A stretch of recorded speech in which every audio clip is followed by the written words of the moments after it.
नमस्कार, मैं जितेंद्र चतुर्वेदी। मतांतर में आप लोगों का स्वागत है।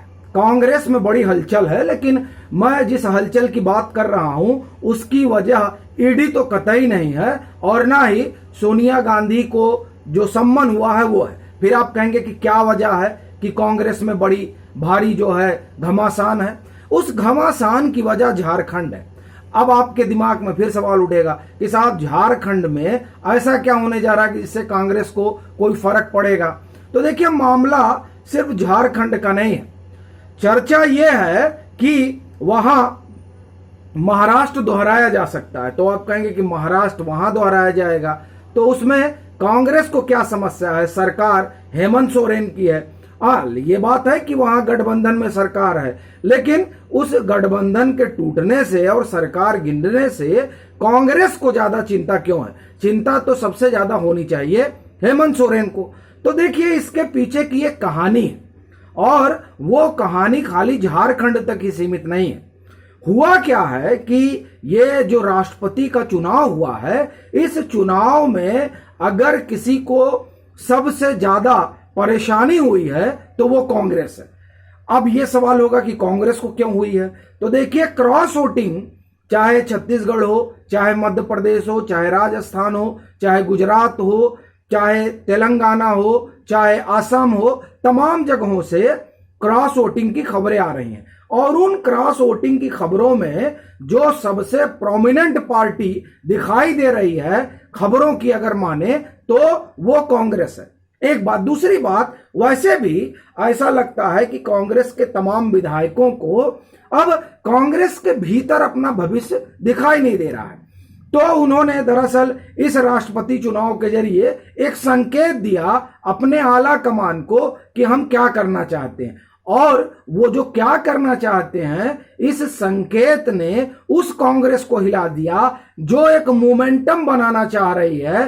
सोनिया गांधी को लेकर जिस तरह की पूछताछ हो रही है, उस पूछताछ के बहाने वो ये बताना चाहती है कि देखिए साहब, कांग्रेस किस तरीके से खड़ी हो गई है। लेकिन ये जो टूट फूट वाला मसला सुनाई दे रहा है और इसकी खबरें आ रही हैं, उससे ऐसा जान पड़ता है कि जो एक बात चल रही थी शुरू में, अगर आपको ध्यान हो, और ये खूब चर्चा भी हो रही थी कि क्या ईडी जिस तरह बार बार राहुल गांधी को बुला रही है और सोनिया गांधी को सम्मन कर रही कि आप आइए, तो कहीं ऐसा तो नहीं कि भाजपा गलती कर रही है इन लोगों को बार बार बुलाकर कांग्रेस को जिंदा कर रही है। तो ऐसा लग रहा था कि नहीं, ठीक बात है, जो ये ठीक बात है कि अगर आप बार बार बुलाएंगे तो कांग्रेस के भीतर एक मोमेंटम पैदा होगा और कांग्रेस मजबूत होगी।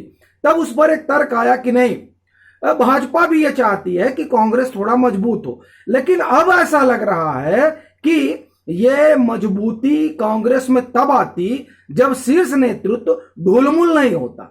लेकिन अब ऐसा लगता है कि ये जो ढुलमुल शीर्ष नेतृत्व है, जिस पर उनके नेताओं का भरोसा नहीं है, इसीलिए चर्चा ये भी चल पड़ी है कि कुछ नेता चाहते हैं कि ये लोग एक बार अंदर चले ही जाएं और इनके अंदर चले जाने से कांग्रेस दोबारा जिंदा हो सकती है।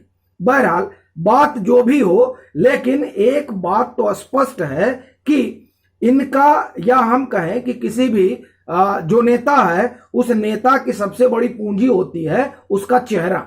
और जब चेहरा कह रहा हूं तो अपना तात्पर्य है कि उसके चेहरे पर वोट कितना मिलता है। जैसे नरेंद्र मोदी का एक चेहरा है, जो चेहरा किसी भी चुनाव का रुख बदलने का मद्दा रखता है।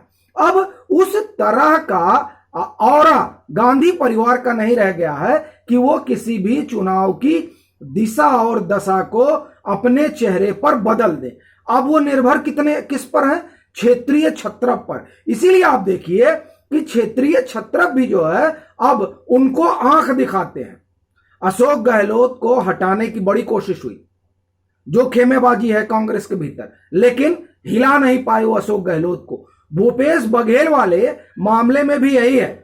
भूपेश बघेल और टीएस देव सिंह के बीच जो रसाकसी है, वो रसाकसी इस बात का प्रमाण रही है कि वहां बन नहीं रही। और चर्चा तो यहां तक थी कि राहुल गांधी के सामने बैठकर भूपेश बघेल को वादा याद दिलाया गया कि भाई जब चुनाव हो रहा था तो चुनाव में ये बात हुई थी कि हम लोग 2.5 साल चलेंगे, लेकिन अब ना वो वादा रह गया और ना वो बातें रह गई, और इसीलिए आप देखिए अविश्वास प्रस्ताव तक आ जाता है कांग्रेस के भीतर की फूट की वजह से। और वो सिर्फ इसलिए है क्योंकि जो आला कमान है, आला कमान का अब वो फेस वैल्यू नहीं रह गया है।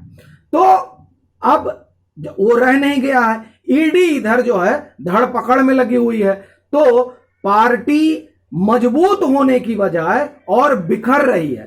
उस वो जो बिखराव है, वो बिखराव अब साफ नजर आ रहा है, और इसीलिए ये चर्चा भी हो रही है कि कई विधायक टूटेंगे और अलग अलग पार्टियों में जाएंगे, अलग अलग में भी जा सकते हैं, और बड़ी संभावना यही है कि भाजपा में जाएंगे। जो भी हो वो एक अलग मसला है, लेकिन कांग्रेस के भीतर टूट फूट की बात तो हो रही है। अब बात हम लोग झारखंड की करते हैं। झारखंड में गजब समस्या है। वहां तो ये चर्चा चल रही है कि जिस तरह से क्रॉस वोटिंग हुई, और ये वहां की कांग्रेस इकाई ने स्वीकार किया कि 9 लोगों ने क्रॉस वोटिंग की, और संभवतः 18 उनके जो वहां विधायक हैं, 26 के आसपास भाजपा के पास विधायक हैं, 26 और 10 36 और 36 और 8 हो गए 44, 81 का स्ट्रेंथ है वहां के विधानसभा का। और अगर आप ये जोड़ रहे हैं तो इस तरह से 44 विधायक हो जाते हैं। ये मैं आपको एक आंकड़ा बता रहा हूं। अब एग्जैक्ट टूटने जा रही कि नहीं ये एक अलग मसला है, लेकिन चर्चा है, और चर्चा की वजह कांग्रेस के प्रवक्ता का ये मानना है कि नहीं 9 लोगों ने क्रॉस वोटिंग की है। अब ये जहां जहां क्रॉस वोटिंग हुई है वहां वहां कांग्रेस बड़ी गंभीर है, और वहां पर जो है अब ये पूछा जाएगा। मसला ये है कि उस पूछने से हासिल क्या होगा। ऐसा ना हो कि ज्यादा पूछताछ में लोग निकल कर भाग जाएं, जैसी की चर्चा झारखंड में है। अब झारखंड का जो समीकरण है, उस समीकरण में कहा जा रहा है कि बाबूलाल मरांडी पहुंच चुके हैं संभवतः झारखंड, और चर्चा ये भी है कि अब चूंकि कांग्रेस जो है कहा जा रहा है कि बहुत एक्टिव हो चुकी है, और वो अब ये देख रही है कि क्या किया जाए, और जो कांग्रेस के कई नेता हैं वो अभी उपपो की स्थिति में है कि किधर जाएं। ऐसी स्थिति में झारखंड में परिस्थितियां बदल सकती हैं, और वैसे भी हेमंत सोरेन की सरकार संकट में है, क्योंकि उनके जो सहयोगी हैं, विश्वस्त हैं, वो ईडी की गिरफ्त में है। अब वो वहां क्या क्या बताएंगे मालूम नहीं, लेकिन इधर हेमंत सोरेन भी जांच में फंसे हुए हैं। बताइए, खुद ही को जो है आप खनन का पट्टा दे रहे हैं, तो ऐसी स्थिति में तो सदस्यता जो है वो खतरे में आ जाएगी, तो उनके ऊपर खतरा मंडरा रहा है, करप्शन का आरोप है ही है।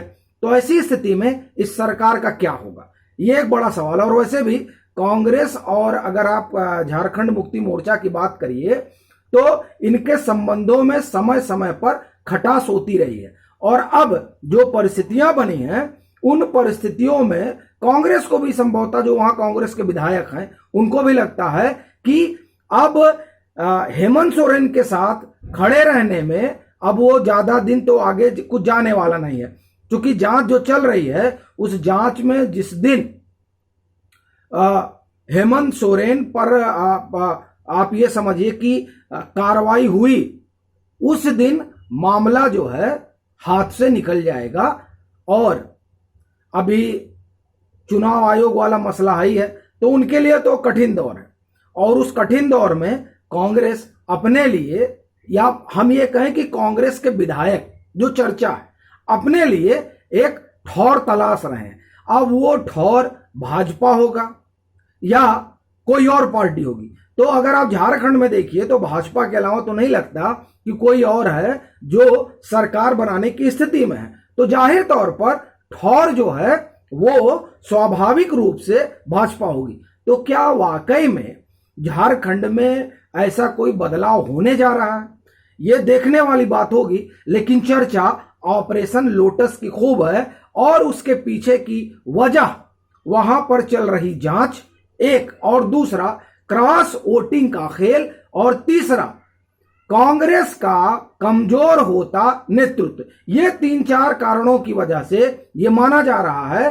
कि झारखंड में कांग्रेस बिखर सकती है, भाजपा के साथ जा सकती है और वहां सरकार दूसरी बन सकती है। अभी के लिए फिलहाल इतना ही। अगर आप मतांतर से नहीं जुड़े हैं तो जुड़िए, वीडियो को लाइक कीजिए, शेयर कीजिए और अपने सुझाव जरूर साझा कीजिए।